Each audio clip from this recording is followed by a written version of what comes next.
Peut être provocateur. Est-ce qu'on ne devrait pas faire cette étude en Afrique, où il n'y a pas de masque, pas de traitement, pas de réanimation, un peu comme c'est fait d'ailleurs pour certaines études dans le sida, où chez les prostituées, on essaye des choses parce qu'on sait elles sont hautement exposées et elles ne se protègent pas. Qu'est-ce que vous en pensez? Alors vous avez raison, et d'ailleurs on est en train de réfléchir en parallèle à une étude en Afrique justement pour faire ce même type d'approche avec le BCG, un placebo. Si je peux être ألا يجب علينا أن نقوم بتجربة تلك الدراسة في إفريقيا حيث لا توجد كمامات ولا علاجات ولا إنعاش؟ ده الحوار اللي كان بين طبيبين فرنسيين، أحدهما يتولى منصبا في إحدى المعاهد الطبية المعروفة هناك على قناة LCI الفرنسية. الحوار اتسم بعنصرية بغيضة مما أثار ردود فعل سلبية عنيفة داخل وخارج فرنسا. النجم ليفواري الشهير دروجبا غرد قائلا: أدين بوضوح تلك الكلمات المهينة والكاذبة، والأهم من كل ذلك أنها عنصرية بعمق. أفريقيا ليست معمل اختبار. عضو البرلمان الفرنسي أوليفر فاور بدا غاضبا بشدة وقال: ليس استفزازا، هي بكل بساطة عنصرية.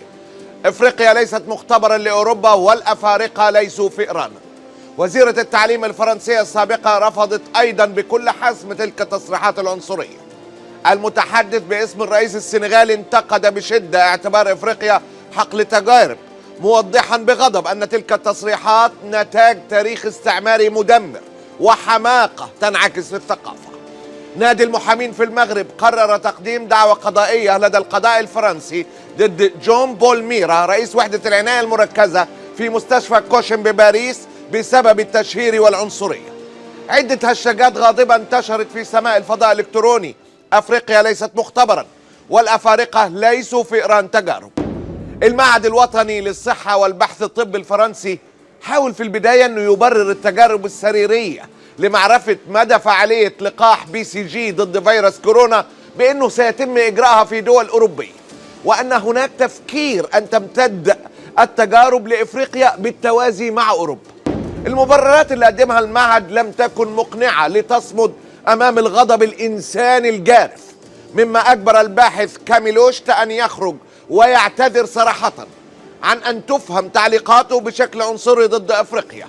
أنا أعتذر، هدفي أن تستفيد القارة والبشرية كلها من ثمار الأبحاث العلمية الجارية للتوصل إلى علاج للوباء المنتشر. على الضفة الأخرى من الكرة الأرضية كانت الفنانة والممثلة السعودية مرام عبد العزيز تغرد بأن الأمر إذا كان بيدها ستستعمل السجناء، وبالأخص السجناء الذين تم القبض عليهم في قضايا تمس أمن الدولة، قصدها زي المشايخ وسجناء الرأي والناشطين والناشطات، تستخدمهم لو الأمر بإيديها تستخدمهم كحقل تجارب للأدوية الجديدة بدلا من القردة والفئران، توفيرا لأكل والشرب وتأهيلا لهؤلاء السجناء حتى لو لم تكن النتائج مضمونة. ده على أساس أن السعودية أنتجت عقار ومزنوقة في حد تجربوا عليه، لا صناعة ولا علم ولا تجارب ولا معامل ولا أخلاق. السيسي برضو على فكرة وافق على إجراء تجارب سريرية في مصر على اللقاحات المقترحة، ده من أقل من أسبوع. على فكرة أنتم في السعودية يا مرام على البشرية زيك زينا بالظبط. الاختراع الوحيد اللي نجحتم فيه هو إخفاء وتذويب جثة خاشقجي، دي الحاجة الوحيدة اللي الدنيا فاكراها لكم. على البشرية أفواه وأجساد مستهلكة كحال الأمة من المحيط للخليج، وتطلع تقول لك بخصة ووضاعة نعمل التجارب على المعتقلين السياسيين. العالم بيطلع المساجين خوفا عليهم من تفشي الوباء، وتلك الحثالة البشرية تقول لك نعمل تجارب عليهم. تخيلي كده، ربنا ما يكتبه على حد ولا عليك، ربنا ما يكتبه على حد ولا عليك. تخيلي يقوموا يقبضوا عليكي بسبب تغريدة أو تعريضة خاطئة لطال عمره، ويقوموا يكتفوكي عشان يعملوا عليكي تجارب سريرية. يعجز اللسان أن يفهمها أن هؤلاء بشر وليسوا بحيوانات تجارب، وأنهم حتى لو مذنبين فالعقوبة في الإسلام هدفها التهذيب وليس التعذيب، فما بالك إنهم أبرياء زج بهم في السجون الحاكم السفاح والذي قد لا يتذكر البعض اسمه، لكنهم يتذكرون تماما إنه أبو منشار. ما قبل الوباء ليس كما بعده، وسنتعلم جميعا أن هذه الأمة الجهولة رفعت لأزمان من لا يستحق على حساب من يتفانى لوجه الله ثم لمصلحة قومه. فستذكرون ما أقول لكم وأفوض أمري إلى الله، إن الله بصير بالعباد. الله غالب.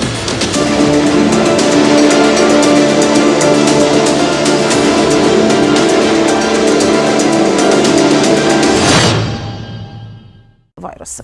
في الوقت الحالي تعمل عدد من الدول على إيجاد لقاح، منها ألمانيا، الولايات المتحدة، فرنسا، وتعج القنوات التلفزيونية باللقاءات حول آخر ما وصلت إليه المختبرات في تطوير اللقاح. ومنذ أيام استضافت إحدى القنوات التلفزيونية الفرنسية جان بول ميغا، وهو رئيس وحدة العناية المركزة في مستشفى كوشا في باريس، وكاميل كوشا مدير الأبحاث بمعهد ستيرم، للحديث عن هذا الأمر. الحوار كان حول لقاح الBCG للحماية من مرض السل أو الدرن، وهو ما تقوم به الدول الأوروبية، وأستراليا تختبر فعاليته مع مرض كوفيد-19. ليقترح جان بول ميرا رئيس وحدة العناية المركزة في مستشفى كوشان بإجراء تلك الاختبارات في مكان آخر. يقول: من الممكن أن يكون الأمر استفزازي، إلا يجب علينا إجراء هذه الدراسة في إفريقيا، حيث لا توجد كمامات ولا علاج ولا عناية مركزة مثل ما تم إجراء بعض تجارب الأيدز على العاهرات، لأننا نعلم أنهن معرضات للإصابة ولا يحمين أنفسهن. كاميل لوشيت مدير الأبحاث في المعهد الصحي الوطني وافقه الاقتراح قائلا: أنت محق، وبالمناسبة نحن نفكر بإجراء دراسة في إفريقيا باستخدام نفس النهج. فور انتشار المقطع على مواقع التواصل الاجتماعي انهالت الانتقادات على الطبيبين واصفة إياهما بالعنصريين. لاعب منتخب ساحل العاج السابق ديديه دروغبا غرد قائلا: من غير المعقول أننا لازلنا نحذر من هذا. إفريقيا ليست معمل اختبار. أدين بوضوح تلك الكلمات المهينة والكاذبة. الأهم من كل ذلك إنها في غاية العنصرية. ساعدونا على إنقاذ إفريقيا من كوفيد-19 وتسوية المنحنى. جمال حماد ماذا يقول في هذه التدوينة؟ فرنسا عمرها ما كان إلها عز إلا بالأفارقة، حتى كأس العالم الأفارقة اللي جابوا لفرنسا، وتقول في كل مكان تعود العنصرية لتتصدر الأحداث.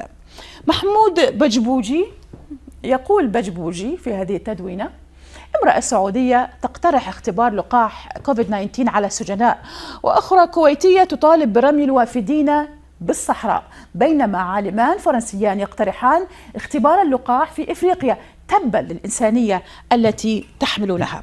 الاستهجان لم يأتي فقط من المغردين والنشطاء، بل أدان رئيس منظمة الصحة العالمية تيدروس أدهانوم هذه التصريحات أيضا خلال مؤتمر صحفي. هذا ما قاله: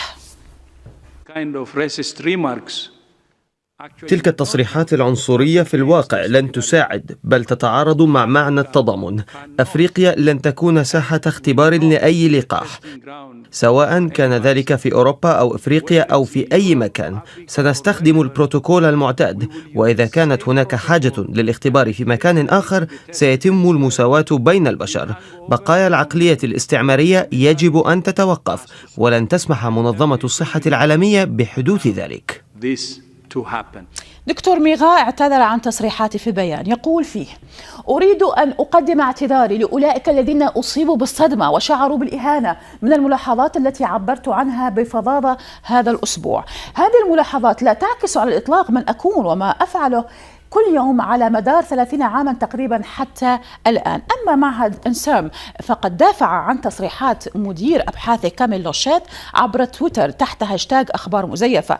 يقول المعهد تم إساءة تفسير مقطع فيديو تم اقتطاعه من مقابلة لأحد الباحثين حول الاستخدام المحتمل للقاح BCG ضد مرض كوفيد-19 على وسائل التواصل الاجتماعي. إفريقيا يجب عدم نسيانها أو استثنائها من تلك الأبحاث لأن هذه الجائحة عالمية، وعلى الرغم من عدم انتشار المرض في إفريقيا مثل باقي المناطق، إلا أن تقريرا للمدرسة البريطانية للوقاية والطب الاستوائي حذر من تحول إفريقيا إلى بؤرة انتشار جديدة لفيروس كورونا على غرار الولايات المتحدة والصين، وأشار التقرير إلى احتمال إصابة 450 ألف شخص بهذا الفيروس في مطلع